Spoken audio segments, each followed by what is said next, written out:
Saya rasa itu tidak menjawab persoalan pokok. Persoalan pokok ialah mengapa perolehan kerajaan kita ini seling dilanda masalah.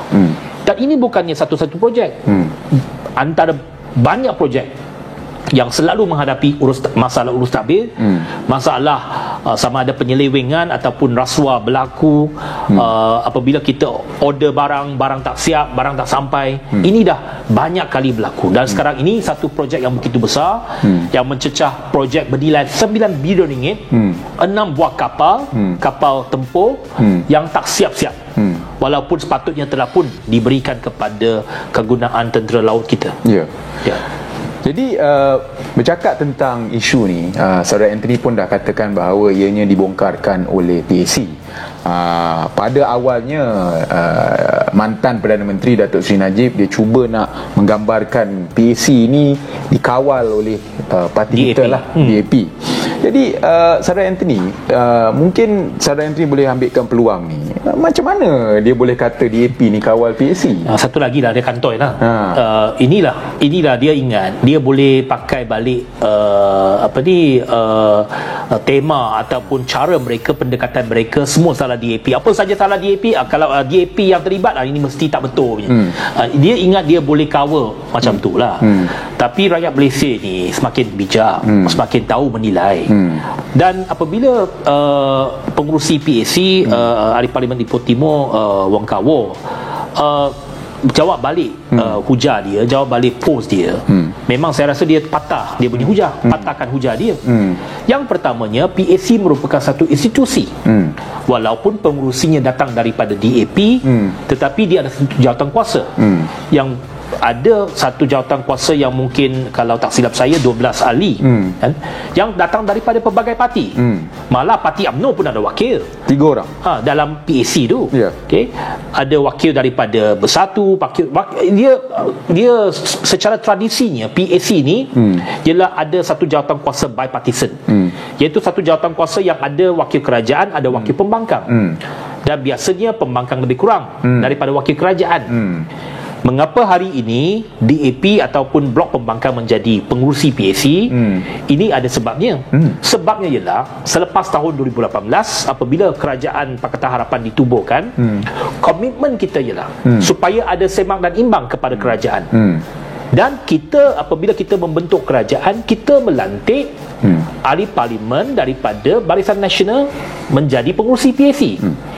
Kalau tak silap saya, seingat saya lah, pengurusi PAC yang pertama ialah Ronald Kiandi. Betul.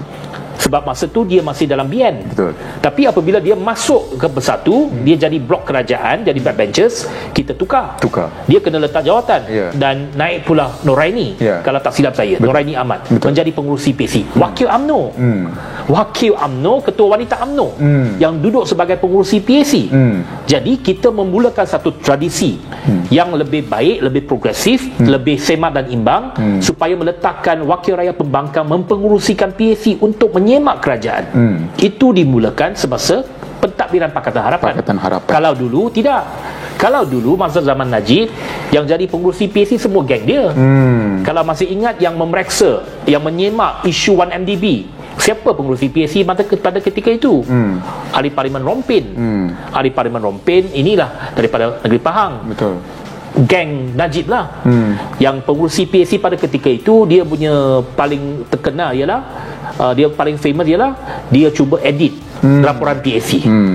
Cuba menyunting, cuba mematahkan, memotong beberapa perkataan yang tidak memihak kepada kerajaan ataupun Najib dalam laporan 1MDB tersebut. Jadi perkara-perkara itu kita dah selesaikan dengan adanya satu perubahan dasar, iaitu kita meletakkan ahli parlimen pembangkang untuk menyemak kerajaan. Itu fair. Sebab kalau you letak balik ahli parlimen kerajaan, sudah tentunya orang kata ini nak side dengan kerajaan lah. Dia tak berani bongkarkan penyelewengan dan sebagainya. Jadi sekarang ini ada pengurusi daripada pembangkang. Dan kita kekalkan tradisi itu. Dan apabila kerajaan bertukar balik, dia terpaksa juga ikut rentak tersebut, iaitu meletakkan ahli parlimen pembangkang untuk menjadi pengurusi PAC. Tetapi pengurusi PAC bukannya bertindak secara seorang. Betul. Dia mesti memanggil mesyuarat dengan semua ahli jawatan kuasa. Dan setiap pendengaran dalam PAC itu dia macam sidang Dewan Rakyat. Dia ada verbatim dia.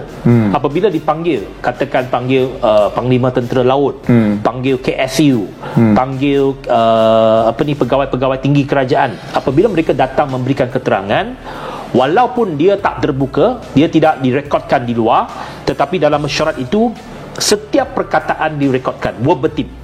Apa yang dia katakan secara verbatim direkod, macam juga Hansard Dewan Rakyat. Selepas semua pendengaran itu, maka PAC pun kena bermesyuarat untuk mengambil kesimpulan-kesimpulan daripada keterangan-keterangan itu. Jadi laporan yang dikeluarkan, laporan akhir yang dikeluarkan itu, dia pertamanya mengambil rumusan daripada apa yang mereka dapati, siasatan mereka. Jadi laporan itu adalah satu rumusan daripada pendengaran, dan mereka mengambil rumusan itu daripada apa yang diperkatakan oleh saksi-saksi pendengaran awam itu, termasuklah Panglima Tentera Laut, termasuklah tentu ada KSU, pegawai-pegawai Kementerian Pertahanan ataupun bekas menteri dan sebagainya. Ambil daripada itu, masuk sebagai laporan akhir. Dan laporan itu bukannya ditentukan oleh pengerusi, dia mesti disetujui secara konsensus oleh semua ahli, baru boleh dibentangkan ke Parlimen. Jadi apabila Najib ingin nak divert attention, kata ini laporan daripada orang DAP, tak boleh percaya laporan ini, dia kantoi. Dia kantoi sebab dalam PAC ni memang bipartisan. Kalau orang yang tahu sistem parlimen kita sudah tahu bahawa apa yang dia katakan itu tak betul, dia benar tipu. Jadi saya rasa hujah dia ni lemah lah. Dan dalam PAC ni sekarang ni Anthony, komposisi dia adakah lebih banyak pembangkang atau lebih banyak kerajaan? Kalau tak silap saya, masih dia ikut komposisi kerajaan parti. Okay? Maksudnya kerajaan sudah tentu akan ada lebih. Sebab dia komposisi mengikut parti. Betul. Kerajaan sudah tentu dari segi bilangannya lebih daripada pembangkang. Itu secara prinsipnya dalam semua jawatan kuasa lah di Parlimen. Okay. Jadi untuk mengatakan bahawa kita DAP yang mengawal PAC itu memang tak betul lah. Bercakap tentang kantoi ni, Anthony, minggu lepas Anthony ada jawab Datuk Seri Najib tentang isu AES dan LTAT. Najib ada bawa jawab balik tak? Dia ada panggil rujuk Anthony kepada jawatan kuasa dalam Parlimen ke apa ke? Dia hari Khamis pun menghilangkan diri. Tak nampak muka dia kat Parlimen. Jadi itulah, saya dah tahulah, saya dah agak dah. Dia ni tak berani bahas kat Parlimen. Dia berani bahas, dia berani cakap dalam Facebook je. Facebook sahaja.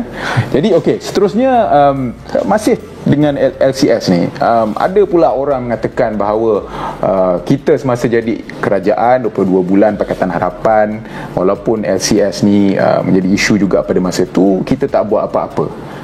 Adakah ini satu anggapan ataupun satu tuduhan yang tepat, Anthony? Itulah usaha yang cuba untuk mengalihkan daripada isu sekarang. Apa yang telah dilakukan oleh Kerajaan Pakatan Harapan, oleh Menteri Pertahanan pada ketika itu, Mas Abu, ialah untuk menubuhkan satu kajian ataupun bukan kajian, satu siasatan forensik. Okay? Dia membentuk satu jawatan kuasa di bawah Tan Sri Amrin Buang, okay, untuk menyiasat semua penyelewengan yang berlaku ni. Dan dia buat secara forensic audit. Okay? Untuk maksudnya ialah forensic audit, maksudnya siasat secara terperinci setiap unsur daripada setiap proses perolehan, setiap unsur yang nampak ada penyelewengan dan proses-proses dan akaun-akaun yang terlibat. Jadi forensic audit itu dibuat, dan sebenarnya apa yang laporan PAC ini juga sebahagiannya bersandarkan kepada laporan forensic audit itu juga. Jadi sekarang ini dikatakan, hari ini Perdana Menteri kata dia nak declassify forensic audit itu. Kita alu-alukan declassify. Okey, kita beransur daripada isu